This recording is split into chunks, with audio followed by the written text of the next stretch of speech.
Esta semana no podcast Marketing por Idiotas. Eu trago o resumo das conferências sobre publicidade da APAN e sobre influência Icon. Eu venho falar sobre o futuro do SEO, o que poderá ser com isto da inteligência artificial.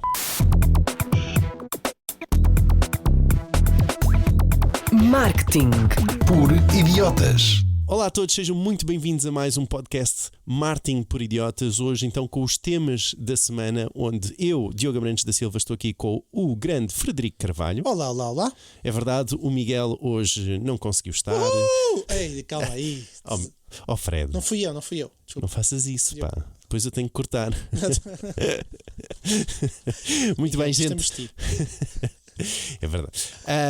Muito obrigado por estarem aqui connosco. Já sabem, subscrevam se ainda não subscrevem o podcast para terem acesso já ao próximo episódio. Estamos aqui 2 vezes por semana, por norma, a não ser que exista um convidado especial onde os meus caros colegas decidem não fazer rapidinhas, não é? Frederico Carvalho e Miguel Rão Vieira. Com isto, vamos aos temas da semana, já vamos ao sumo, não é? De a razão pela qual estamos por aqui, não é, Fred? Sim, senhor. Vamos lá. Posso? Então, o primeiro tema hoje é sobre esta questão do SEO e da inteligência artificial e de onde isto nos está a levar. E, na verdade, Fred, eu tenho que admitir que é uma preocupação para mim o futuro daquilo que está aqui a acontecer. Então, vamos a isto. Eu acho que eu estou cada vez mais preocupado com o valor da SEO estar a decrescer e que possivelmente agências e freelancers tenham de fazer um downsizing, não é? Mas eu passo a explicar. Então, como sabem, os AI Overviews, ou seja, a resposta por inteligência artificial na pesquisa, são agora uma realidade muito presente no Google e em Portugal e no mundo, na verdade, não é? Muitos são os websites que estão a ver o número de impressões a subir ou a ficar o mesmo, mas os cliques a baixarem, ou seja, cada vez mais os utilizadores a ficarem-se pela resposta no motor de pesquisa em vez de clicarem e visitarem o site. Parece que ser uma trend que está a acontecer a nível internacional. A seguir temos o AI Mode, que já chegou aos Estados Unidos, e todas as pesquisas que estão agora a acontecer no ChatGPT e noutros motores de inteligência artificial generativa, e tudo isto, não é? Pode estar a impactar, então, e está, aliás, a impactar o mundo das visitas aos sites e especificamente o mundo do SEO.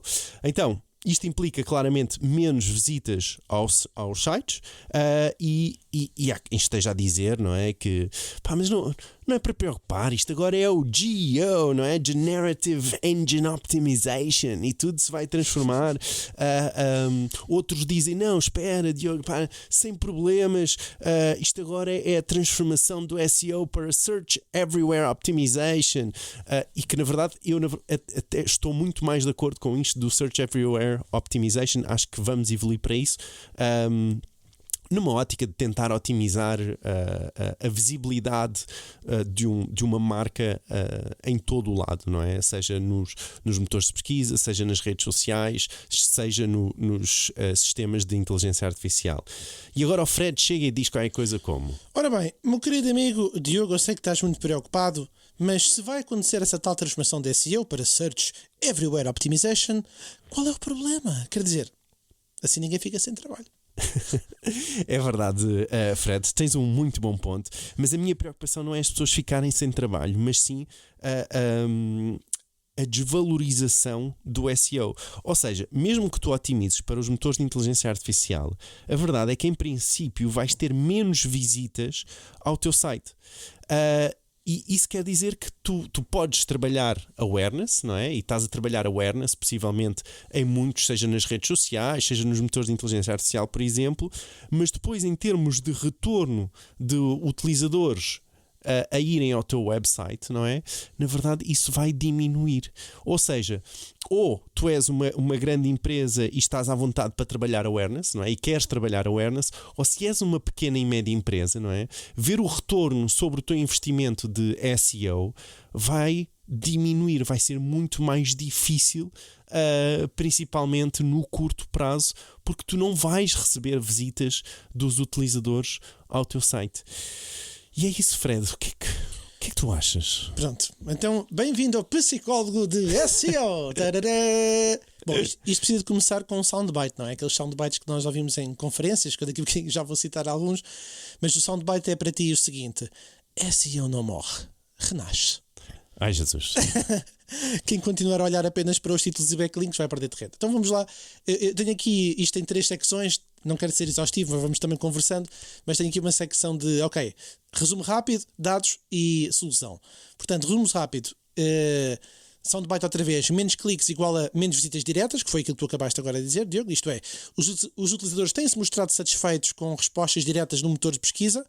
E o segundo ponto é, o SEO continua, mas está aqui a mudar um bocadinho o tema do foco. Ou seja, há aqui a lógica da posição nos rankings, em que agora nós estamos com alguma preocupação sobre se somos ou não citados, as nossas marcas são ou não citadas, nos sistemas de inteligência artificial generativa, nas respostas geradas por inteligência artificial.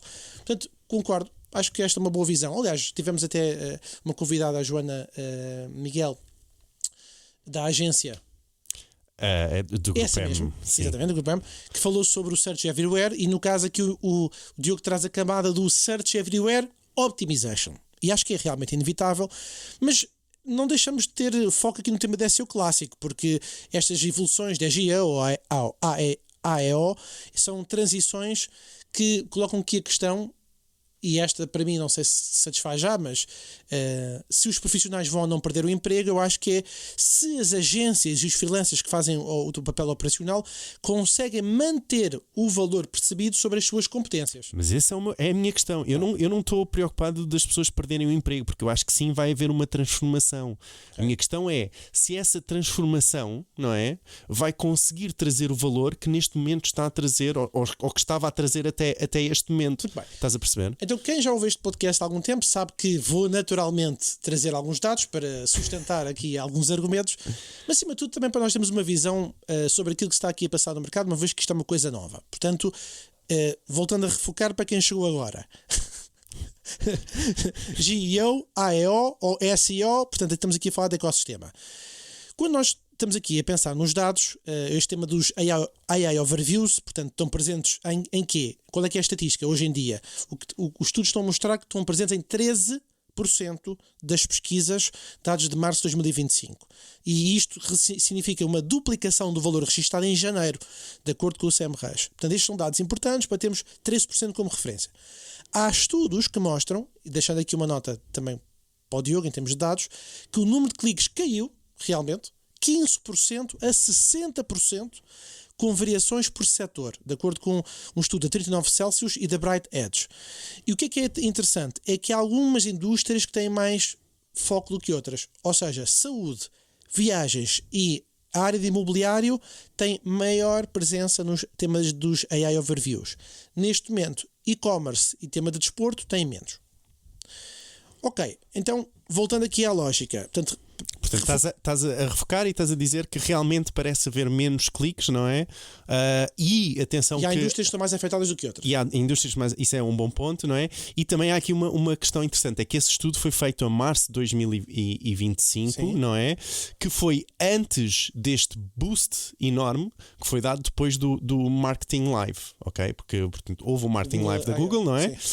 E houve também o Google I.O., 2 eventos inacreditáveis, e realmente, portanto, até essa altura, por exemplo, o AI Mode não estava disponível nos Estados Unidos inteiro, que já está hoje em dia, por exemplo, e o que se espera que afete mais ainda esse número de cliques a baixar mais. Desculpa. Bom, o lado académico que há entre nós, não é? Que nos une, precisa aqui do contexto novamente, que é GEO, Generative Engine Optimization, que no fundo é otimizar para ser citado em respostas geradas por inteligência artificial, e o AEO, Answer Engine Optimization, que é estruturar conteúdo com dados, no fundo, schema, perguntas e respostas frequentes, linguagem natural, para aparecerem respostas diretas da inteligência artificial. Ou seja, são duas abordagens que atropelam aqui um bocadinho um objetivo único, que é estar bem posicionado tanto nos resultados tradicionais como nas respostas para inteligência artificial. Então, porque é que isto no caso do Diogo, preocupa e também me preocupa a mim. Primeiro porque tenho que reajustar os meus conteúdos, não é? Lá vai o livro outra vez. Pronto. Para a quinta edição. Aliás, desta segunda edição já tive. O primeiro tinha 120, este já tem 180 e custou-me mais cara a impressão. Obrigado, inteligência artificial. Tive que expandir drasticamente o tema da inteligência artificial, precisamente por estas evoluções todas. Portanto, o que é que há aqui um ponto? E agora voltamos à base. Estas designações todas. E agora pode haver aqui uma discordância do Diogo ou com outras pessoas que sejam que trabalham na área. Mas este tema do GEO ou do AIO, desde já eu acho que tem muito como base o tema da SEO. E é coisas básicas que muitas pessoas não fazem, como usar os headings claro, H2 ou H3, linguagem com perguntas e respostas no final de cada artigo. Sim, isso não interessa, vá. Pronto, Eu quero mas saber, mas no geral, o que é que vai acontecer? Mas espera, estes pontos que estamos aqui a falar de destacar estatísticas, citações, são esses pontos que aí está à procura. Inclusive no livro eu falo de um tema que tem vindo a ser, e aliás até falámos os dois sobre isto antes do livro ser lançado, que são pequenas coisas que é preciso estar atento. Isto é, hoje, por exemplo, o Robots TXT que é inserido no Google Search Console, haver uma evolução como a Anthropic que já anunciou, mas embora não seja geral para todas as LLMs, do LLM TXT. Ou seja, é muito técnico, é verdade. Sim.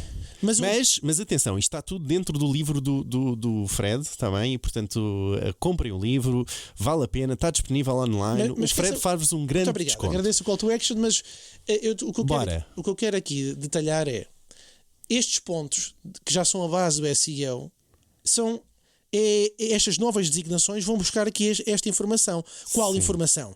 Estes que acabamos agora de falar. Sim, dados estruturados, estatísticas. Então, avança, rapaz. Mas isto é que é importante. Isto é que não é é valor. nada. Eu quero saber o que é que vai acontecer. Isso, o que as pessoas precisam de fazer para otimizar não é o meu ponto. O meu ponto tem para lá disso. Não é? Eu acho que vai haver otimização. Agora o valor. Achas que vai diminuir o valor ou não? O que é do SEO? Claro. Se as pessoas não fizerem estes aspectos técnicos que eu acabei agora de detalhar, sim. Mas mesmo que façam, Fred, vai haver menos cliques para o site que estão a acontecer neste momento. Certo? Isso vai ou não vai desvalorizar o mercado? O que é que tu achas? O mercado específico da operação de SEO?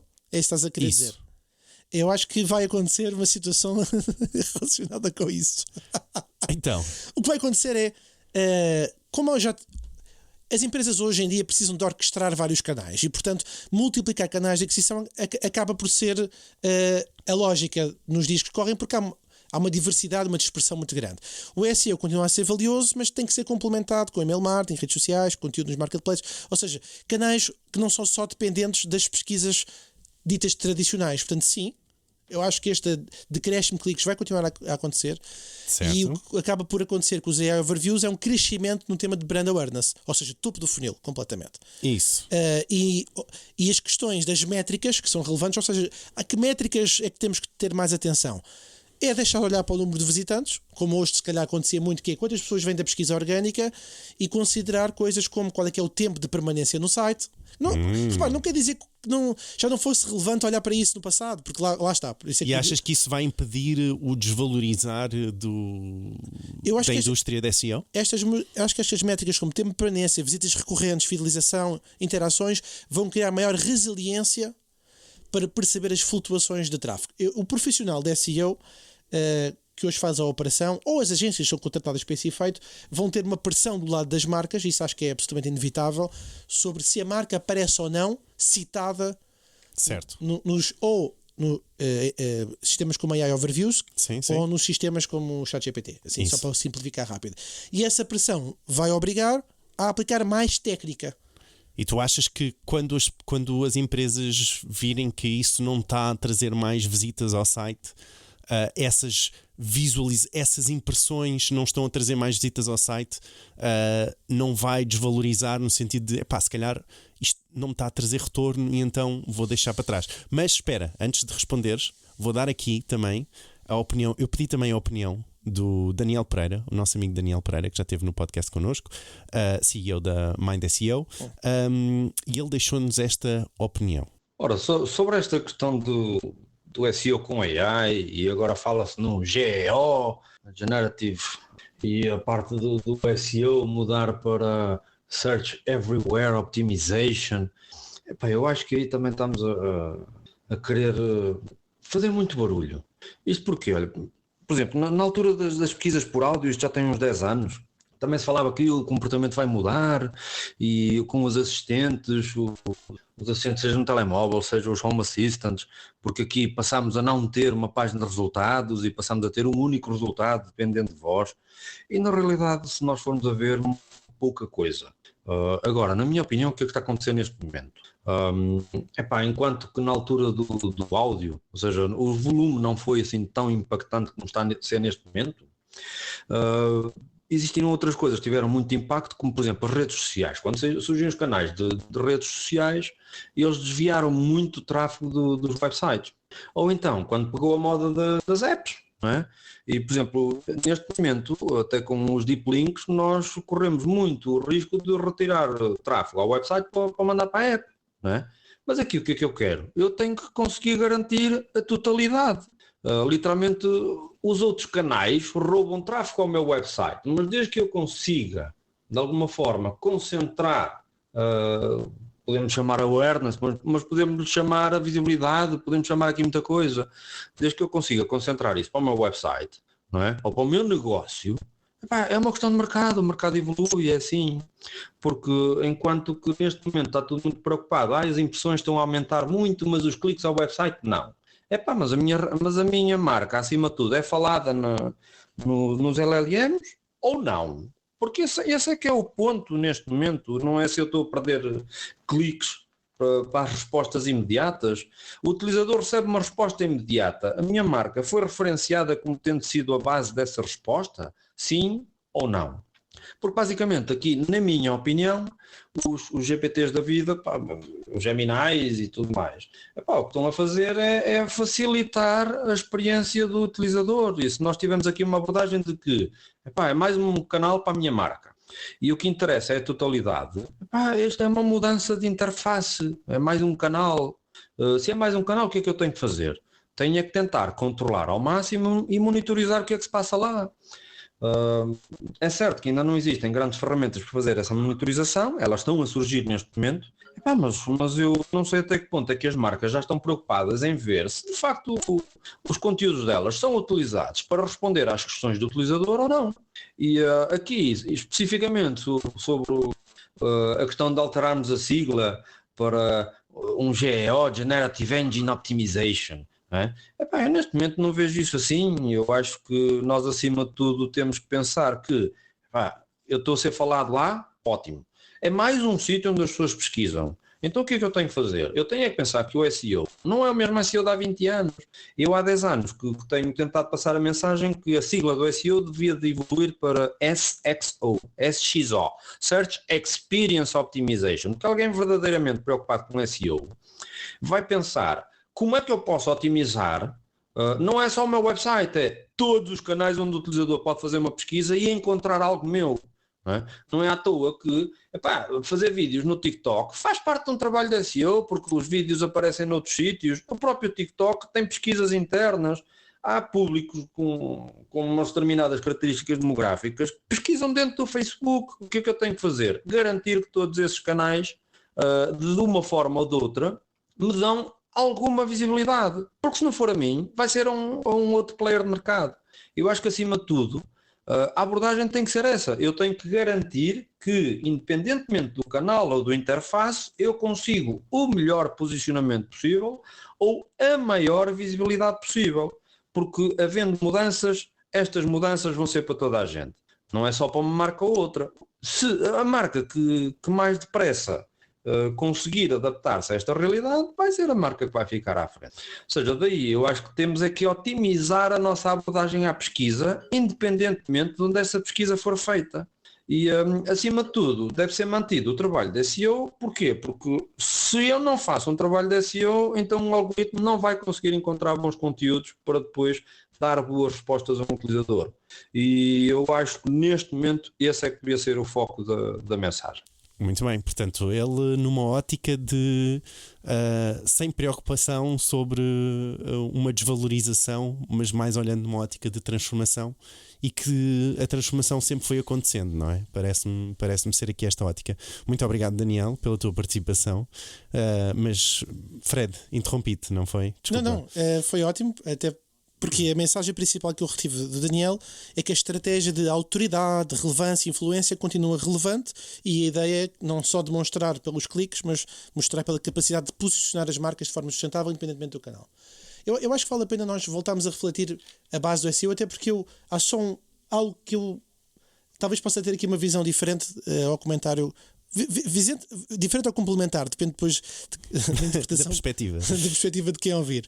Mas eu acho que é importante aqui destacar duas coisas. O tema do SEO como uma ferramenta resiliente, porque não depende de orçamento de publicidade, é altamente sustentável a longo prazo e garante uma presença mesmo quando há corte noutras fontes. E para quem já experimentou uma ferramenta como o SimilarWeb, que é uma ferramenta simples, uma versão gratuita, verá que tipicamente as duas grandes fontes de tráfego sistemáticas para a larga maioria das marcas é tráfego direto e pesquisa orgânica. As redes sociais tipicamente não ultrapassam mais do que 8%, 7% para a larga maioria das marcas. E eu, meus caros, para quem está a ouvir, já fiz mais de 700 auditorias para as marcas, para várias marcas, e portanto estou-vos a dizer com conhecimento de causa.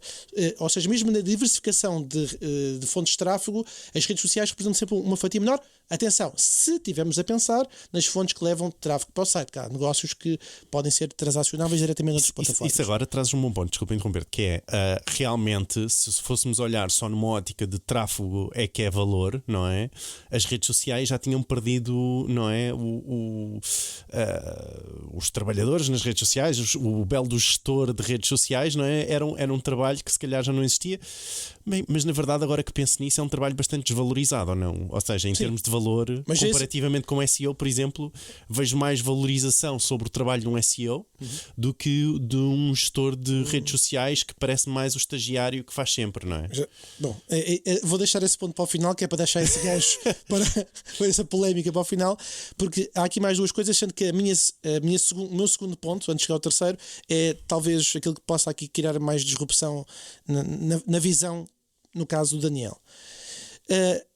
Primeiro, só para voltar a enquadrar que no tema de ecossistema do marketing do SEO, eu acho que também é importante voltar a reforçar que quando nós falamos desta técnica de otimização, ele alimenta campanhas de pay-per-click, ou seja, valida keywords, serve como muitas vezes referência para o tema das palavras-chave que são colocadas no conteúdo ou nas landing pages. Portanto, e também sustenta, como tu disseste agora, conteúdo que é validado para as redes sociais. Se aquele tópico é forte ou não é forte, se faz sentido ou não falar sobre aquele tema, é rapidamente validado em função do volume de pesquisa, e há muita gente que faz redes sociais que valida primeiro em ferramentas como o UberCGS e outras da vida.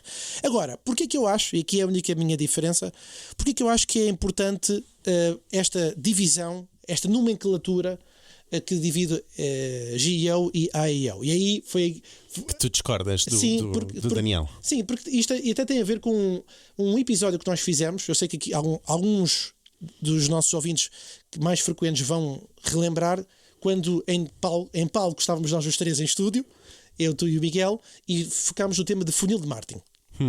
E aí também, e a minha opinião para o funil de marketing de então é a mesma para agora, para este tema de SEO. Tem a ver com o seguinte, vamos lá. Estas designações são importantes para nós conseguirmos enquadrar na educação do cliente o que é que representa cada serviço. Espera, ok, e por isso eu disse, aqui há pessoas que podem discordar. Ou seja, quando nós aparecemos em respostas de inteligência artificial, tem valor. Porquê? Influência, autoridade, citação. Quando nós otimizamos para motores de pesquisa relacionados com o tema de inteligência artificial, ajuda a construir confiança mesmo que o utilizador não clique. E aqui há o tal ponto de sintonia. Certo. Estamos a trabalhar novamente nos dois casos topo do funil. Só que porquê que isto é importante, esta divisão de nomenclatura? Porque as agências, ou quem cobra o serviço operacional, deve incluir AEO ou GEO nas propostas comerciais e de relatórios. E aqui é a tal divisão que pode ter opiniões diferentes. Deve incluir porquê? Primeiro, para mostrar trabalho, aliás, mostrar que o trabalho acompanha as novas formas de pesquisa. É o primeiro ponto. E segundo, gerir as expectativas, porque tem a ver aqui com um ponto muito importante, que é, se SEO, que na minha opinião, e já sempre disse isto, é uma das disciplinas mais complexas da área digital, uma vez até comentei isto com o Diogo, e o Diogo disse, não, mas acho que Analytics é mais complexo. Eu disse, então vá, explica-me lá os 19 mil fatores que existem. Ou seja, já é difícil explicar os diferentes fatores que influenciam o posicionamento de uma marca. O cliente, a marca, perceber que estas diferentes designações ajuda-me a educar o cliente e aí aumentar o valor percebido do trabalho que é realizado. E isso potencia o quê? Potencia nós conseguimos explicar coisas como impressões, mais visibilidade, em AI overviews, Certo. mesmo sem clique, aumenta a percepção de influência e de valor. Ou seja, Certo. ajuda a explicar KPIs. Sim, mas nisso, por exemplo, eu acho que a exposição de uma marca em rede social, acho que tem, em termos de awareness, e isso é algo que pode ser, tem estudos certamente, e eu é que não tenho acesso a eles neste momento, mas diria que tem mais impacto essa visibilidade na rede social do que a visibilidade de uma menção entre muitas, não é? Numa resposta de AI overview. Certo? Será? Eu diria isso. É Então isso. vou dar uma visão diferenciada, posso? Força. Então, enquanto estamos a falar, eu abri rapidamente aqui o SimilarWeb e é um exercício que alguns podem discordar do formato, mas ele é simples para qualquer ouvinte. Então, mas se queres fazer uma comparação, convém ser semelhante. Vá. Não, eu já vou fazer com outra, mas quero Bora. só dar o exemplo dos canais do Channels Overview, ou seja, das fontes de tráfego. Eles têm 43% de tráfego direto, 42% de orgânico e as redes sociais 9%. Quando o teu argumento, que é mas a visibilidade das redes sociais será superior quando comparada, foi o que eu percebi, não sei se será De superior awareness, não de da awareness, clique. portanto, Sim. significa que o post foi publicado e eu vi o conteúdo, certo? Pronto. Em comparação com um AI Overviews, por exemplo, num Google, certo? Sim. É essa a tua mensagem? Sim. Pronto, então agora pergunto-te eu, comparando esta forma como o tráfego chega ao site, só Mas pegando. não podes comparar, porque isso é uma questão de tráfego e eu estou a falar de awareness. Mas pronto, mas pega neste exemplo, que é, tu tens 9% de um lado, 42% do outro, em termos de clique, ou seja, gerou um resultado, gerou uma interação. E tu não estás a falar de interação, tu estás a falar só de visualizar o conteúdo, certo? Visibilidade. Da marca, certo. Pronto, e eu estou a fazer este caminho de propósito. Porquê? Porque os dados, 9%, novamente, 9% de rede Sim, social esses da página 9% na verdade não são, Que é a não são interação. 9%, não é? Porque dizer que o que direto é importante explicar que direto não está só direto, não é? Está direto e está canais que o sistema não conseguiu determinar. Caso o utilizador viesse de Safari, por exemplo, que apaga referrals, Guardou nos favoritos. ou mas guardou os favoritos não é nada. Caso o utilizador abrisse de uma aplicação, as aplicações entre aplicações não comunicam, portanto isso seria dado como direct, que não seria direct. Portanto, já essas coisas estão aí, esse direct aí está muito. Eu dou-te desconto. Por exemplo, eu acho que há muita rede social que está nesse direct, por exemplo. Estás a ver? Vamos WhatsApps que estão todos nesse direct. Felizmente o SimilarWeb também mostra em baixo quais são as diferentes fontes de tráfego em função das redes sociais. Mas vou-te dar 20% ou 30%, até dou 30%. Mas esse não era o meu ponto. O meu ponto é só... sobre awareness. Não é? Isso. E sobre se aquilo fica em termos de agora está-me a faltar aqui de brand lift. Não Vamos é? lá. Se fica na cabeça do Quais utilizador. são os benchmark hoje de visibilidade das redes sociais? Os benchmark hoje do Social Insider e da We Are Social mostram que se eu fizer uma publicação agora, já neste momento, no Facebook, o máximo a que pode chegar de forma orgânica é 0,96%. Não chega nem a 1% da audiência orgânica. Dos followers. Dos seguidores. Certo. E se considerarmos outras redes sociais, há outras que têm neste momento, melhor alcance orgânico, que é o caso do TikTok e do caso do Instagram, e estou-vos a dizer números, porque eu tenho quase eles aqui mencionados de cor, porque eu acabo por dar a formação disto. Ou seja, o melhor das hipóteses são 4%. E repara, estamos a falar e que depois vai diminuindo em função do crescimento de seguidores, ou seja, mais seguidores, menos alcance orgânico. Que certo. Não é? Porque no fundo as redes sociais querem agarrar as Sim. pessoas quando as marcas estão a começar. Ou seja, e agora pegando, já quase levando para a tua última, que foi a questão que queria gerar a polémica. De forma nenhuma, em hipótese alguma, a rede social, na minha visão, na minha opinião, com os dados que eu tenho, gerará maior visibilidade, maior alcance quando comparado com os motores de pesquisa, neste caso, e agora incluo aqui os AI Overviews. Mas estás a falar, imagina, sim, ok. Portanto, estás a falar em termos orgânicos de um post e não da presença de uma marca em específico, sim. E o que não me sei, eu remete acho que para um há ponto, que é coisas E o que me remete para um ponto, o esforço que hoje é necessário para colocar a nossa marca sem dúvida nas redes sociais visível é muito, muito superior ao trabalho que hoje é feito em SEO, e aqui agora vou incluir os grupos, os subgrupos, que é o AIO ou o GEO. Sim, e bem, há aí muitas coisas, há aqui muitas variáveis, mas percebo aquilo que tu estás a dizer. Sim, há muitas coisas. Sim, percebo o que tu estás a dizer. Interessante. Então, mas para ti então não há uma desvalorização também, só para ficar aqui como final Desvalorização de. do SEO, da profissão de SEO e do trabalho de Eu SEO. acho que se já és, na minha opinião, Sim já ou é não, difícil pá. explicar. Não, já é difícil explicar o que é SEO. Estas novas pequenas designações eu acho que são importantes para educar o cliente e para vender o serviço em separado. Eu acho que haverá assim, não há hipótese nenhuma de dizer que não há desvalorização a partir do momento que os dados mostram, é que nem toda a gente os sabe, não é? Só quem ouve este podcast e pessoas mais informadas. Mas Certo. se os dados mostram que os cliques estão a cair, não é? Que há menos tráfego ao site, como é que não há uma desvalorização? Não há... O que é preciso é onde é que se vai buscar essa Para percentagem. tentar valorizar mais. Exatamente. Percebo. Interessante. E se calhar Olha, aqui uma nova designação, que é o Brand Search Volume, ou seja, se o nome da marca está a ser mais pesquisado, e aqui alinho completamente com a última frase do Daniel, se o nome da marca está a ser mais pesquisado, é um sinal de crescimento de notoriedade gerada certo. pelo conteúdo ou pelos esforços que são feitos de otimização. Sem dúvida. Não, fun fact, eu esta semana vendi o meu primeiro projeto, em princípio, se tudo correr bem, exatamente numa ótica de everywhere. Ou seja, de tentar otimizar especificamente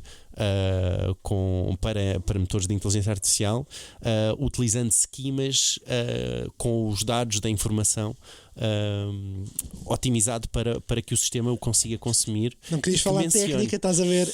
Mas a solução é as pessoas saberem isso. Sim. Sim. Quer dizer, pois, é verdade, sabem muito, depois não te contratam o serviço. Bem, gente, muito obrigado por terem estado connosco até ao momento. Ainda não terminou, temos ainda um. Agora o valor que o Fred trouxe para aqui, gente, vocês não imaginam.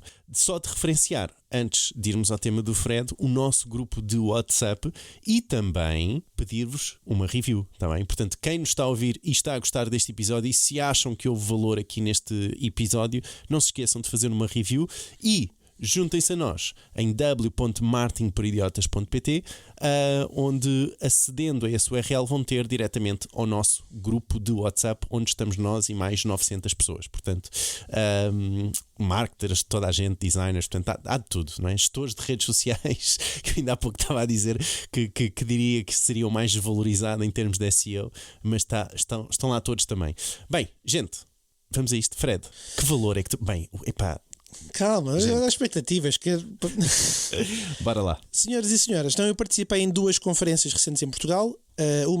Aliás, maio, é importante dizer, maio e junho são meses fortes de conferências. Portanto, eu participei em 2 agora neste final no princípio de junho, desculpem.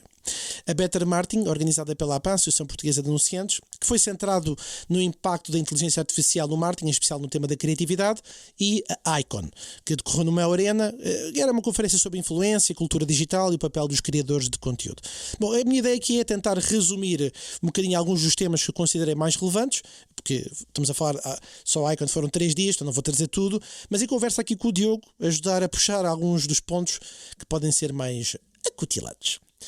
Então, o primeiro tema é: será que a criatividade vai desaparecer com a inteligência artificial? Na conferência da APAN, uma das primeiras perguntas foi colocada assim, de forma estratégica, foi: a indústria de marketing e comunicação vai perder criatividade com a inteligência artificial? O modelo foi muito engraçado. Pelos vistos já foi feito em 3 edições, mas eu nunca tinha visto, que foi colocaram profissionais a defender pontos opostos e depois perguntaram por votação eletrónica à audiência o que é que achou. E a maioria achou que não ia perder criatividade. Portanto, a ideia dominante foi... Gosto desse formato, tenho que dizer. Foi giro. Eu não tinha visto, por isso é que foi logo o primeiro que eu destaquei aqui neste meu resumo. A ideia dominante acabou por ser a mais equilibrada. No fundo, a inteligência artificial não ia substituir a criatividade, iria potenciá-la, ou seja, automatizar tarefas repetitivas, libertar tempo para o que é verdadeiramente criativo. E um exemplo engraçado que foi explicado foi, por exemplo, imagina uma campanha de Black Friday pensada para a web, é preciso fazer várias declinações do mesmo banner e aí trata disso para que o diretor criativo pense em coisas novas com impacto. Certo. Também teria aqui argumentos para o não, que também achei interessantes, mas para abrir um bocadinho aqui o tema, Diogo, a promessa da inteligência artificial de libertar tempo para que os criativos pensem melhor, mas na prática, eu pergunto se achas que isso está a acontecer e risco. Se achas que existe um risco da tecnologia estar a ocupar um espaço onde deveria estar a haver uma experimentação humana. Sim, eu vou dar a minha opinião. Neste sentido, é uma coisa que eu tenho estado a pensar e que já tenho esta opinião há algum tempo, que é... eu penso que para nós sim, para nós que estamos agora no mercado, sim. Acho que para as gerações vindouras vai ser diferente. Ou seja, acho que vão mais agarrar-se à inteligência artificial para pensarem por elas do que propriamente ter a criatividade Concordo. e a experiência nossa que nós temos de fazer as perguntas certas. Então eu acho que agora nós sim, estamos no auge, estamos na boa. Venha, mais criativos estamos, acho que sem dúvida. Mas preocupa-me o que vem aí com as gerações vindouras. E deixa-me adicionar um ponto sobre isto, porque eu não sei se te recordavas, mas havia estudos que estimavam que o aumento da produtividade pela inteligência artificial estimava-se entre os 20% e os 40% com a inteligência artificial. Neste momento, os dados que temos, um estudo que saiu em março de 2025, eu acho que até é um estudo europeu, e acho que é pelo Banco Europeu, acho que é isto. E a estimativa estava entre os 1% e os 3,5%. Ok? Ou seja, isto para dizer, aliás, que até o aumento da produtividade estava um bocado subestimado, não é?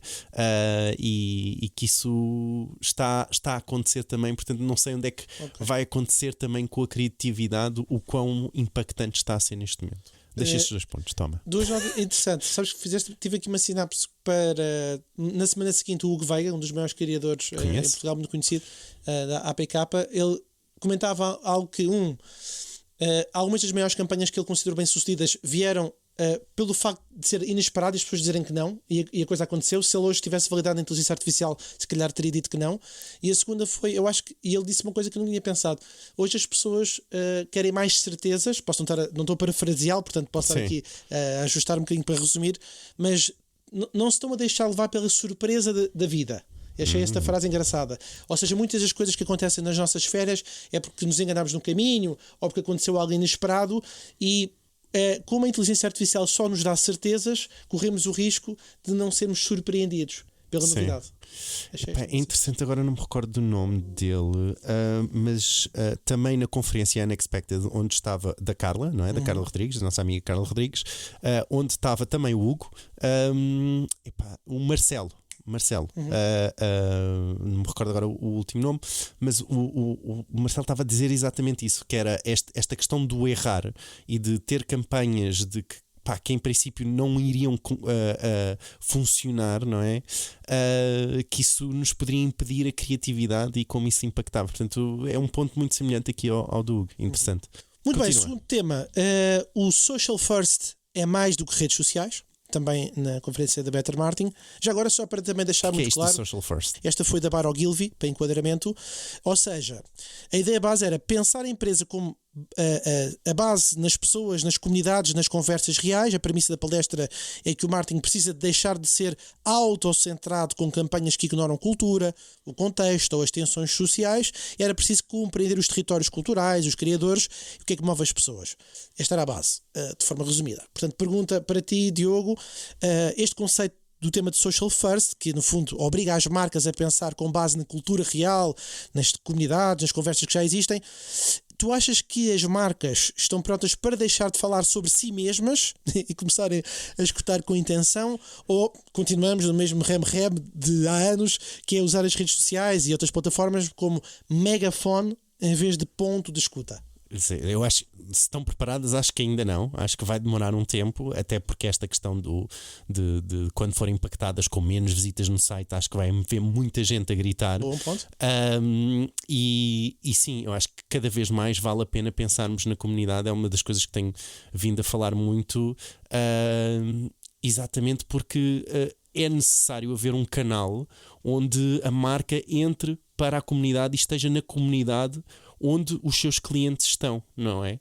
E acho que isso é super importante, essa presença, e cada vez mais que isso aconteça. O que é que tu achas? Eu tenho uma opinião.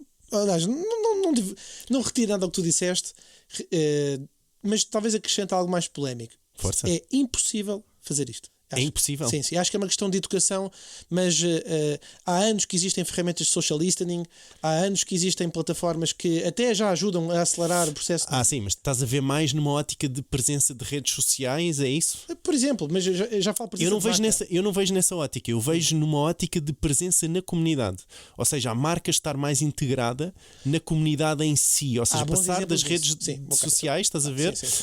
E olhar mais para a comunidade em si e da marca entranhar-se mais na comunidade onde os próprios utilizadores estão. Vou destacar aqui se pegando nesse exemplo, estou-me a lembrar de por exemplo, a Decathlon, que criou alguns grupos privados. Isso. Que, por exemplo, Decathlon Bike Lovers. Ou seja, quem gosta de bicicletas vai para lá. Incrível. Mas o canal não é gerido por eles. Ou seja, exatamente. As pessoas vão comentando, trials e ajudam e trazem valor. Estás a perceber? Eu acho que é por aí um pouco de value-based marketing, não é? De trazer valor à comunidade. Mas isto é exceção, eu acho. Eu acho que é assim uma coisa muito. Mas é o caminho. Muito necessária. Pelo menos acho que é uma das formas das marcas se destacarem no mundo onde está tudo tão fragmentado, não é? Há uns que vão procurar no AI Mode, há outros que vão procurar na app da Glovo, há outros que vão procurar no não sei aonde, não é? Nas redes sociais, e acho que é importante a marca, para lá de estar um bocadinho presente em todo o lado, ter uma comunidade e uma forma direta de comunicar com a comunidade onde o utilizador está. Muito bem. Terceiro que eu quero destacar e último da APAN é o tema da inteligência artificial nas agências e nos mídia. Mais eficácia, menos inspiração? É a pergunta. Bom, a base é o seguinte. Numa das palestras de uma empresa que eu não conhecia, MediaProbe, muito densa, talvez até demasiado para o tempo disponível, mas foi apresentado um estudo de caso onde foram avaliados mais de 50 mil anúncios televisivos. E a premissa era, a inteligência artificial nas agências, nas marcas está a crescer a um ritmo muito acelerado, portanto não é só gerar audiobooks ou automatizar traduções, são ferramentas que otimizam aqui campanhas com base em dados, vendas, estoque, clima, mobilidade e outros padrões de consumo. A conclusão que no fundo, quer dizer, uma das várias, mas aquela que eu retirei foi a localização do anúncio, ou seja, o canal, o programa, o momento do intervalo pode explicar até metade do desempenho, principalmente o recall, aquilo que as pessoas se lembram da marca. Fiquei a saber, por exemplo, que qualquer marca que anuncia no meio dos intervalos, aquilo é dinheiro desperdiçado. Novidade. Mas enfim, aqui a ideia era como é que se utiliza a inteligência artificial para ajudar a orquestrar tudo com precisão. Portanto, a pergunta, Diogo, no contexto, embora tenha aqui um foco mais televisivo, mas quando automatizamos cada vez mais estas decisões com base em dados, corremos o risco, na tua opinião, de perder aquela sensibilidade criativa que transforma uma boa métrica num insight? Ou seja, onde é que fica aqui o tema do instinto criativo no meio de tanta automação, que é o caminho que estamos a seguir? Eu acho que há uma coisa muito interessante que eu gosto muito de fazer, e respondendo muito rápido a isto, é olhar para onde é que está o instinto criativo de um anúncio de pesquisa, ok? Que ao contrário de um anúncio numa rede social que tem que se calhar ser super criativo, não é? Ou comunicar ali um grande valor, o anúncio no motor de pesquisa, por exemplo, em termos de criatividade pode ser super boring, não pode ter zero de criatividade, não é? E na verdade ser super eficiente. Estás a ver? Portanto, esta numa ótica de dar a performance do canal, sim, claro que o canal também importa, não é? Ou seja, a forma como de distribuição da publicidade é importante, sem dúvida. Portanto, é isso. Acho que tem um peso. Portanto, não sei o quão importante a criatividade é mediante o canal. Acho que depende. Perfeito. Ora bem, então passamos para outra conferência, para a Icon. Eu queria só dizer aqui uma nota. Estava a pensar fazê-la, mas não fazê-la, mas contexto, rápido. Qual é que é a grande diferença de uma para a outra? É que uma tinha mais palestras e a segunda tinha muito mais painéis de debate. O que é que me irrita solenemente hoje nas palestras? E isto, que é juntar 5, 6 pessoas em palco, um tempo curto de 25 minutos, ou seja, para todos falarem qual é o resultado. São frases soltas, soundbite aqui, soundbite ali, ou seja, não dá para desenvolver nada com profundidade. É os debates das legislativas all over, 15 minutos a cada e já está. Pronto, provavelmente é isso. O problema se calhar sou eu, que estou talvez exigente demais, mas por não tirar o mérito para o organizador, nem para a curadoria, só que a questão é que o formato não ajuda. E são demasiadas vozes para pouco tempo, pessoas com muita qualidade, na larga maioria, e as respostas, ou seja, ninguém arrisca, não trazem nada de valor, ninguém se quer compatibilizar com ninguém, ou pronto. E bora, vá. Espaço. Destaca lá dois pontos. Feito isto, tens que escolher. sim, muito bem. Então, acho que um tema interessante que tem a ver com o tema do posicionamento. Há um tema que gerou uma discussão, que era o propósito da marca, afinal não vende tanto como se apregoa. E eu trouxe este tema, construiu para ti quase. Gosto. Não, para os ouvintes que também se relacionam com os últimos temas que o Diogo também tem, que ultimamente tem estado um bocadinho afastado do tema da sustentabilidade, mas a provocação de um dos oradores, o Mark Ritson, que foi a única palestra com qualidade que eu lembro-me de ter visto, sem desprimor para outros que possam ter feitos, mas que tinha estava estruturado, um pensamento estruturado. A provocação era muito simples: abre o frigorífico lá de casa e quantas marcas é que tu compraste pelo propósito que defendem. A maioria das nossas escolhas, de acordo com a sua opinião, é feita com base no hábito, na conveniência, na memorização, não por alinhamento ideológico. E a proposta foi... É interessante, eu vou-te falar do meu frigorífico. Estou curioso. A proposta foi voltar ao essencial, que no fundo era pensar em posicionamento simples, claro e consistente. Na opinião do orador, a marca deve ter na cabeça o momento de decisão de compra. 2, deve estar associada a um ou dois momentos de ideias muito concretas. O exemplo clássico que ele deu foi o tema do Kit Kat: have a break, have a Kit Kat. Ou seja, 28 anos depois, um bocadinho à semelhança como tu já tinhas falado num episódio anterior da Ferreira Rocher. Oh yes. Ainda uma funciona. Com mais de 30 anos. Ainda funciona. Portanto, a pergunta para ti, Diogo, como disse, pensei disto que eu estava a escrever, foi: será que nós estamos a complicar demasiado a comunicação das marcas, tentando soar algo profundo, quando o que realmente funciona é ser simples, memorável, reconhecível? Ou pelo contrário, achas que esta obsessão do propósito não está a desviar-nos um bocadinho do estratégico e do eficaz? Bem, nem um nem outro, mas As duas queriam dizer a mesma coisa, mas tu não caíste a rasteira. Não, porquê? não, desculpa. Bem, primeiro vou-te falar sobre o meu frigorífico, que está cheio de ideologia, que é o facto de eu ser flexitariano, ou seja, tem a ver todo com a minha ideologia sobre sustentabilidade, e todos os produtos que eu tenho no meu frigorífico, tirando ovos, ok? Não vêm de origem animal. Ok? Portanto, isto para te dizer que quando eu tenho o iogurte que eu tenho é da Alpro. Pronto, fica a publicidade. Mas patrocina. Sim, e o a mesmo, manteiga? A manteiga é a planta, porque, parecendo que não, a planta é vegana, porque é baseado em pronto, não interessa. Patrocina. Sim, patrocina. Bem, a ideia é esta. Portanto, o meu frigorífico está cheio de ideologia para este senhor. Peço imensa desculpa, isso não funcionou. Segundo, acho que o propósito é bom no sentido de nos conduzir a marca. Ou seja, eu não sei se é tão bom no termo na comunicação, mas conduz-nos como marca, como estrela guia de o que é que nós poderemos e queremos dizer e onde é que nós nos queremos posicionar. E essa estrutura de termos todos uma estrela guia é muito mais fácil de seguir e estar toda a empresa alinhada do que o contrário. Estás a perceber? Portanto, eu não sei se o propósito é tão importante na comunicação em si. Eu percebo o que ele está a dizer e também tenho algumas questões sobre isso, mas a importância do propósito na empresa como um todo, penso que é muito importante. Tudo o que tu compras tens essa... Tudo o que eu compro vai em linha com a minha ideologia, certo? Neste caso, sim. Bem, reflexão para os nossos ouvintes.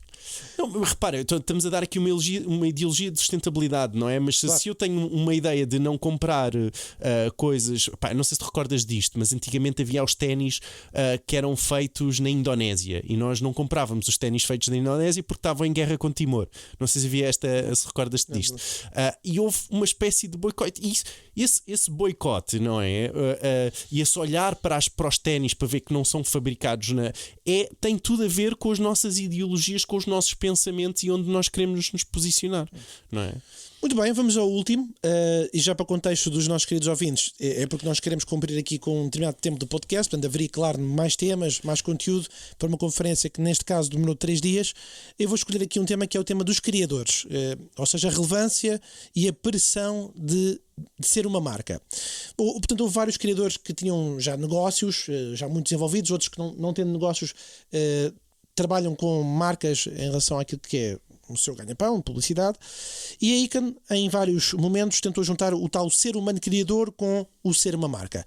Portanto, houve vários criadores que partilharam que a tensão de navegar entre a autenticidade e profissionalização, entre aquilo que querem dizer e aquilo que o algoritmo espera que digam.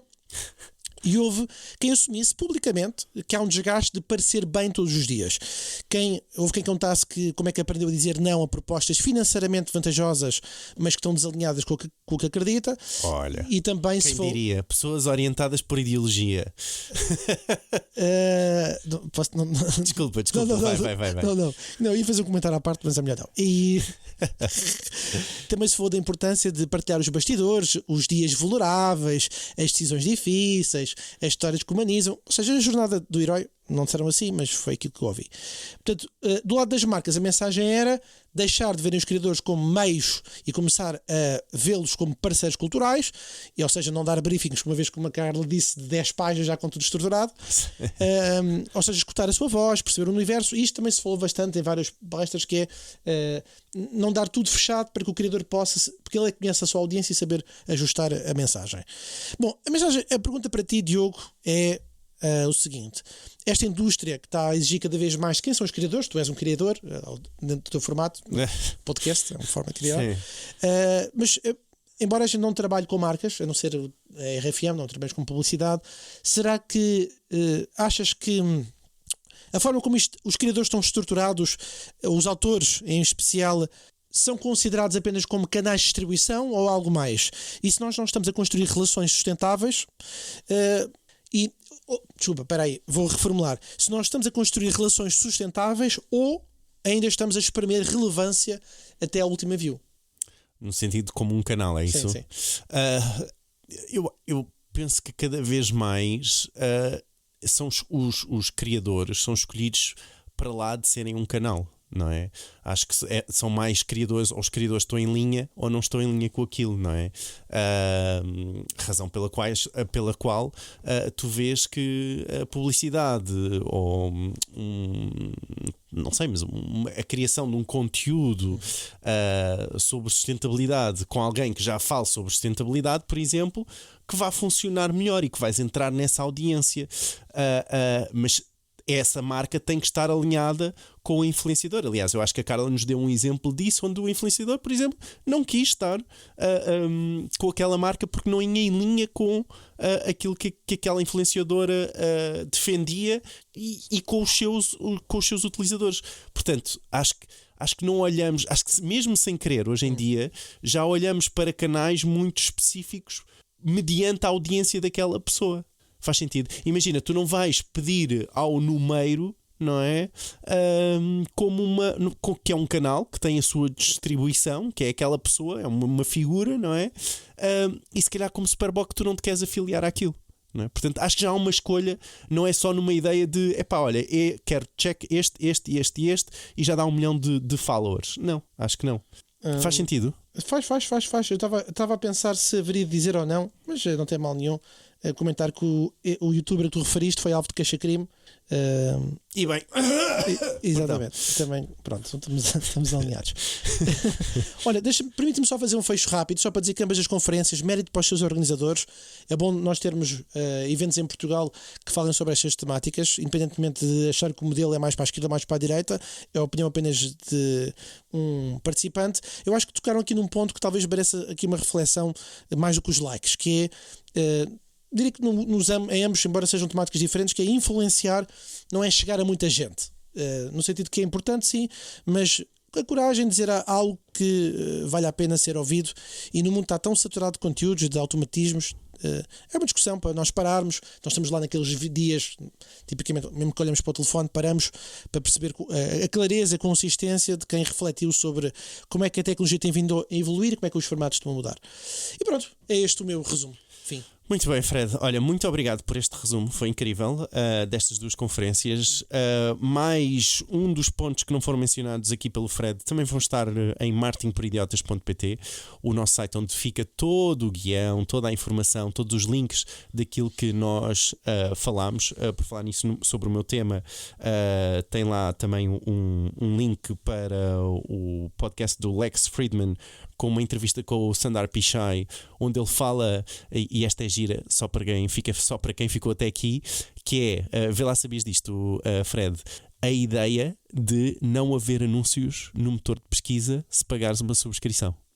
É verdade. Portanto, o Sundar Pichai falou disto, ok? Portanto, há 1h02, se eu não estou em erro. 2 minutos, aliás. Cheira-me que vai acontecer. Portanto, pensarmos que mesmo a publicidade nos motores de pesquisa pode não estar a salvo de toda esta transformação com a inteligência artificial. Acho que o YouTube Premium já foi um insight, talvez, não? Sim, é uma possibilidade. Gente, muito obrigado então por estarem até ao final. Já sabem, subscrevam o podcast se ainda não subscreveram, para terem acesso ao próximo episódio. E por nós esta semana é tudo. Obrigado. Tchau, tchau. Tchau. Marketing. Por idiotas.